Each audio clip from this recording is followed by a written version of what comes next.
எனக்கு அரசியல்னா என்னன்னு தெரியாது. எனக்கு இப்போ தான் அரசியல்னா என்னன்னு நான் கற்றுக்கிறேன். இப்போ நான் அரசியலுன்றதை நான் எந்த நோக்கத்தோடு பார்க்கணும்? லெஃப்ட் ரைட் ரெண்டு தான் இருக்கும். வலது அறிவை மறுப்பது, அடக்கி ஒடுக்குவது, சுரண்டி கொழுப்பது. இடது இதற்கு நேர் எதிரான. சிறுபான்மை மக்களுக்கு எது பாதுகாப்பு பண்றீங்க? சிறுபான்மை இஸ்லாமியர் இருக்காங்க, இன்னொரு சின்ன மதம்லாம் இருக்குது. யார் பாதுகாப்பு பண்றீங்க? சட்டமா? இல்லை. திமுக ஆட்சிக்கு என்ன மதிப்பெண் கொடுக்குறீங்க? தொழிலாளர்களோட கோரிக்கைலாம் அப்படியே இருக்குது. அதை நிறைவேற்றிட்டாருனாக்கா தமிழக முதல்வர். திமுக வெர்சஸ் தாவேகா தான் அப்படின்னு வைக்கிறார். திமுகவோட நாங்க தான் சண்டை போடுறோம்னு எடப்பாடி சொல்றாரு. இல்ல நாங்க தான் தாவேகா சொல்றாரு. இதுல இருந்தே தெரியுது அல்லவா? எனக்கு அரசியல்னா என்னன்னு தெரியாது. எனக்கு இப்போ தான் அரசியல்னா என்னன்னு நான் கற்றுக்கிறேன். இப்போது தமிழ்நாட்டில் நடக்கிற இந்த திமுகவோட கவர்மெண்ட் மேலே எனக்கு கோவம் இருக்குது.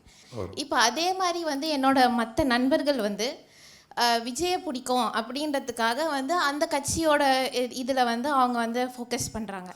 இப்போ அதே மாதிரி இன்னொரு குரூப் ஆஃப் பீப்புள்ஸ், என்னோடய ஃப்ரெண்ட்ஸ் திமுக அவங்களோட அந்த பர்டிகுலர் பிளேஸ்க்கு நல்லது பண்ணியிருக்காங்க, ஸோ அதனால் நான் அவங்களுக்கு சப்போர்ட் பண்ணுறேன் அப்படின்றாங்க.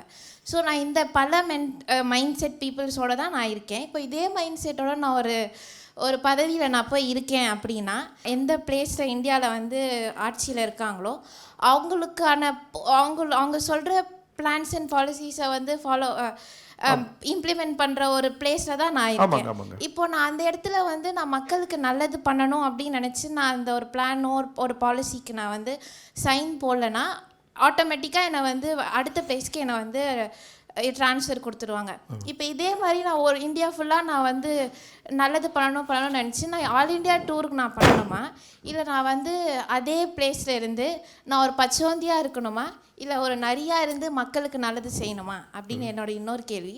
இப்போ நான் அரசியலுன்றதை நான் எந்த நோக்கத்தோடு பார்க்கணும்? எந்த கட்சி அவங்களோட கொள்கை நல்லது அப்படின்ற இதில் நான் பார்க்கணும். ஓகே. அப்துல் கலாம், பாரதி, பெரியார், அம்பேத்கர், மார்க்ஸ், மேதைகள்லாம் சொல்லிட்டாங்க. நீங்கள் பெரிதினம் பெரிதுகள். ஒரு புது சிந்தனைக்கு நீங்கள் வரணும். நெல்சன் மண்டேலா சொன்னது போல் நிலவுகிற சமூகம் இது உடன்பாடு இல்லைன்னா ஒரு புது சமூகம் குறித்து நீங்கள் சிந்திக்க வேண்டும். அதற்கு தான் நீங்கள் பாடுபடணும்.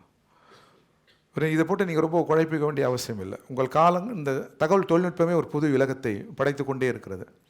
அதோடு சேர்ந்து நீங்கள் வரீங்க. எனவே உங்கள் காலம் மிக தெளிவாக இருக்கும், நம்பிக்கையாகவும் இருக்கும். ஒரு மேலாதிக்கம் இல்லாத உலகம். ஒரு நாடு உலகையே சுரண்டுகிறது தெரியுங்களா உங்களுக்கு? ஒரே நாடு அமெரிக்கா. டாலரை அடிக்க வேண்டியது, வேறு வேலையே கிடையாது. டாலரை அடிச்சுனே இருக்க வேண்டியது. இந்த டாலர்லேருந்து உலகம் அனைத்து நுட்பங்களும் அங்கே சேரும், அனைத்து செல்லும் சேரும். நீ பண்ண வேண்டியது டாலர் மட்டும்தான். அப்போ இந்த டாலர் மேலாதிக்கம் இருக்கிறவரை எந்த வளர்முக நாடுகளும் ஏழை நாடுகளும் வளர முடியாது. அதுதான் பிரிக்ஸ் இப்போது சிந்திக்கிறோம். இந்தியா, ரஷ்யா, சீனா, பிரேசில், தென்னாப்பிரிக்கா சேர்ந்து ஏன் $3 நாங்கள் இப்போ வர்த்தகம் வைக்கணும், நாங்கள் இடறோம் அப்படின்னு இடறாங்க. அப்போ வருகிற போது தான் அந்த மேலாதிக்கங்கள் தடுக்கப்படும். அப்போ இந்த புது சிந்தனை வந்திருக்கு இல்லையா? இது போன்று தான் உள்ளூர்லேயும் வரணும், நீங்கள் கல்வி பயிர்கள் இடங்கள்லையும் வரணும். மனித மனங்கள் இன்னும் கலாச்சாரப்படலை. ஆணுக்கு நீங்கள் சிறுபான்மை மக்களுக்கு எது பாதுகாப்பு பண்ணுறீங்க? சிறுபான்மை இஸ்லாமியர் இருக்காங்க, இன்னொரு சின்ன மதம்லாம் இருக்குது. பெரும்பான்மை இந்துக்கள் தான் பாதுகாப்பு. சட்டம் 2வது தான். புரியுங்களா உங்களுக்கு?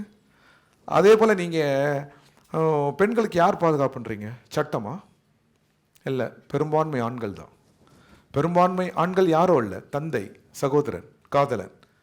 அப்போது ஏன் அந்த சிந்தனை? அது கலாச்சாரப்பட்டுச்சு மனம். இப்போ நான் இருக்கிற கம்யூனிஸ்ட் பார்ட்டியில் தான் படித்தது தான் அதிகம். இப்படி பேசுகிறதில்ல பெரும்பாலும் எங்களை பற்றி. மறைந்தும் நான் பெண்களுக்கு எதிராக பேசினதில்லை, பின்னாடியும் பேசுனதில்லை, இப்போ முன்னாடியும் பேசுனது. ஒரு சின்ன வார்த்தை பெண்களுக்கு எதிராக கண்ணியமற்ற வார்த்தைகள் பேசியதே இல்லை. நான் மனம் கலாச்சாரப்படுகிற போது இதெல்லாம் உலர்ந்து உதிர்ந்து விடும். அப்படி ஒரு சமூக அமைப்பு எழன்னா நீங்கள் எழ வைக்கணும். அந்த காலம் எழும். விஜய் அரசியல் என்னன்னு அவங்க கேட்டாங்க, எந்த கட்சிக்கு வரணுன்னாங்க. ஒன்றும் இல்லை, நீங்கள் அறிவை கொண்டு சேர்த்து வைக்குங்க. பல கட்சிங்கிறதுல உங்கள் விருப்பம் அது. ஆனால் 2 கட்சி தாங்க உலகத்தில். ஒன்று உலகை அடக்கி ஆள வேண்டும் என்கிற கட்சி, சுரண்ட வேண்டும் என்கிற கட்சி. இன்னொன்று விடுதலைக்கு போரிடுகிற சமதர்ம கட்சி. 2 தாங்க. லெஃப்ட் ரைட் 2 தான் இருக்கும். வலது அறிவை மறுப்பது, அடக்கி ஒடுக்குவது, சுரண்டி கொழுப்பது. இடது இதற்கு நேர் எதிரான மனித மதிப்புகளை கூறுவது. இதில் நீங்கள் எதன்னு நீங்கள் தான் தேர்ந்தெடுத்துக்கணும். திமுக ஆட்சிக்கு என்ன மதிப்பெண் கொடுக்குறீங்க? நானா நீங்கள் ஏன்னா நாள்தோறும் போராட்டங்கள் அப்படிங்கிறது எதிர்க்கட்சி விமர்சனங்கள் வைக்கிறாங்க. நிறைய போராட்டங்கள் நம்ம பார்க்குறோம். நீங்களே முன்னின்று நடத்துறீங்க கம்யூனிஸ்டுகள். இப்போ என்ன மதிப்பெண் கொடுக்குறீங்க? 98 மதிப்பெண்களை தருகிறேன். இந்த 2 மதிப்பெண் ஏன் குறைச்சிட்டேன் அப்படின்னாக்கா, அந்த தொழிலாளர்களுடைய கோரிக்கைலாம் அப்படியே இருக்குது. அதை நிறைவேற்றிட்டாருனாக்கா தமிழக முதல்வர், இந்த நிகழ்வு மூலம் மீண்டும் அவரை நான் வேண்டுகிறேன். அங்கன்வாடி, அப்புறம் அந்த சாலை பணியாளர்கள், இடைநிலை ஆசிரியர்கள், துப்புரவு தொழிலாளர்கள், டாஸ்மார்க் இவங்களாம் போராடுறாங்க பாருங்கள். இதை நிவர்த்தி நாளை மறுதினம் கூட அந்த கோரிக்கை நிறைவேற்றினால் இன்னும் 100க்கு 100 மதிப்பெண்ணை தர முடியும். அதே சமயம் மார்க்சிஸ்ட் கம்யூனிஸ்ட் கட்சியுடைய மாநில செயலாளர் தோழர் பி. சண்முகம் அவர்கள் பேசும்போது வாக்குறுதிகள் இன்னும் நிறைவேற்றப்படலை, நாங்களும் தானே மக்களை போய் சந்திக்க வேண்டியிருக்கு அப்படின்னு சொன்னார். அப்போ அந்த கருத்தை நம்ம தவறொன்றும் இல்லை. முதல்வரும் ஒப்புக்கொள்கிறாரு, நிறைய நிறைவேற்றிருக்கிறோம், எல்லா வாக்குறுதிகளும் நிறைவேற்ற முடியவில்லை, அதற்கு காரணம் எங்களுக்கு வர வேண்டிய நிதி வரவில்லை, அது வந்தால் நிறைவேற்றுவதில் எந்த இடையூறும் இல்லை என்கிறார். நாம் எல்லோரும் சேர்ந்து ஒன்றிய அரசை நிர்பந்தித்து எங்களுக்குரிய நிதியை தாருங்கள் என்று குரல் எழுப்புவதுதான் என்றுள்ள அரசியலின் மையம். சரி, விஜயுடைய அரசியல் வருகை எப்படி பார்க்குறீங்க? ஜனநாயகத்தில் மிக இயல்பு, யார் வேண்டுமானாலும் கட்சி துவக்கலாம். அவர் துவக்கி இருக்கிறார், வாழ்த்துக்கள். அவருடைய செயல்பாடுகள் 3 ஆண்டுகள் ஆயிடுச்சு அவர் கட்சி ஆரம்பித்து. இப்போது விமர்சனமும் வைக்கிறார், திமுக வெர்சஸ் தாவேகா தான் அப்படின்னு வைக்கிறார். இப்போ நீங்க அரசியல் களத்தில் நீண்ட தூரம் பயணித்தவர், எப்படி பார்க்குறீங்க? அவர் கணிப்பது அவருக்கு உரிமை உண்டு. திமுக கூட்டணி வலுவாக இருக்கிறது, அவர்களுக்குள் தான் சண்டை. திமுகவுடன் நாங்கள் தான் சண்டை போடுறோன்னு எடப்பாடி சொல்கிறாரு, இல்லை நாங்கள் தான் தாவேகா சொல்கிறாரு. இதுலேருந்தே தெரியுது அல்லவா திமுக கூட்டணி வலுவாக இருக்கிறது, இதான் வெற்றி பெறும்னு. எங்கள் கூட்டணி வலுவாக இருப்பது மட்டுமல்ல, அரசின் நலத்திட்டங்கள் நிறைவேறுகிறது என்பது மட்டுமல்ல, அதை விட எங்கள் பலம் கூட்டணியால் வென்று விடுவோம், நலத்திட்டங்களால் வென்று விடுவோம் நாங்கள் சொல்லலை. அதனால் வென்றாலும் கூட அதை விட எங்கள் பலம் தமிழ் மக்களின் ஒற்றுமை சிந்தனை. தமிழ் மக்கள் ஜாதி மத பதற்ற அரசியலை ஏற்க மாட்டாங்க. வருகிறவர்கள் யாருன்னு நல்லா தெரியுது அவர்களுக்கு. பீகார் போல் ஊபி போல் பதற்ற பூமியாக தமிழ் ஏற்பட்டு விடக்கூடாது. தமிழ் போல் ஒரு கலாச்சார மண் இல்லை, ஒத்திசைவு மண் இல்லை. 1000 ஆண்டுகளில் இனக்கலவரமோ மதக்கலவரமோ ஐரோப்பா போல் அமெரிக்கா போல் நடைபெறாத உலகத்தின் மிகப்பெரிய மாநிலம் தமிழ்நாடு தான். இந்த ஒற்றுமையை சிதைக்கிறவர்கள் அணி சேர்ந்து வருகிறார்கள், அவர்களை வீழ்த்த வேண்டியது முதல் கடமை. அதற்கு எங்களுக்கு வலு தமிழ் மக்களின் ஒற்றுமை கலாச்சாரம், பண்பாடு, ஒத்திசைவு கலாச்சாரம். இது தமிழ் மக்களிடம் இருக்கிறது, அவர்கள் எங்களுக்கு தான் வாக்களிப்பார்கள், நாங்கள் தான் வெல்லுவோம். திமுக கூட்டணி வலிமையாக இருக்கு அப்படின்னு சொல்றீங்க. இப்போ இந்த சர்ச்சை வருது, திமுக காங்கிரஸ் உடைய இந்த சர்ச்சை வருது, கூட்டணிக்குள்ளேயே இவ்வளோ பிரச்சனைகள். மிக இயல்பு இது, டயலெக்டிக்கல் இயக்கவியல். இது நேர் எதிர் வரும், மூச்சு விட்டால் மூச்சு எழுப்போம், கல் மேலே போட்டால் கீழே விழும், இயல்பு தான். ஒரு கட்சி ஒரு கருத்து சொன்னால் இன்னொரு கட்சி ஒரு கருத்து சொல்லும். நிறைவாக ஒரு புள்ளிக்கு நாங்கள் வந்து விடுவோம். அது எந்த புள்ளின்னா பிஜேபி வீழ்த்துக்கிற புள்ளி. பிஜேபி தனித்து வந்தாலும் சரி, அது 10 பேரை சேர்த்து கொண்டு வந்தாலும் சரி, இவர்களோட சகோதரர் விஜய் சென்றாலும் சரி, எல்லோருக்கும் அடி காத்திருக்கிறது.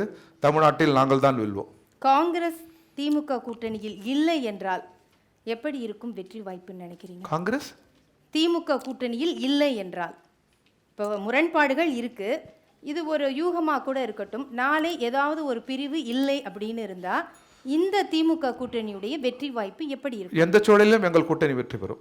ஏற்கனவே தமிழக மக்கள் ஒரு முடிவுக்கு வந்து விட்டார்கள், எந்த கூட்டணிக்கு வாக்களிப்பது என்று. அது எங்கள் கூட்டணிக்கு தான் என்பதை வரலாறு சொல்லும், காலம் சொல்லும்.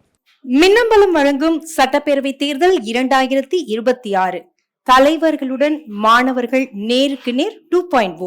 Title sponsor Lalitha jewellery, co-presented by Milky Mist, powered by Yasko shirts, trousers, dhotis, Aswin's Sweets and Sai Developers. Location partner King Makers IAS Academy. Refreshment partner Chitra Coffee. மின்னம்பலம்.com தமிழின் முதல் மொபைல் பத்திரிகை.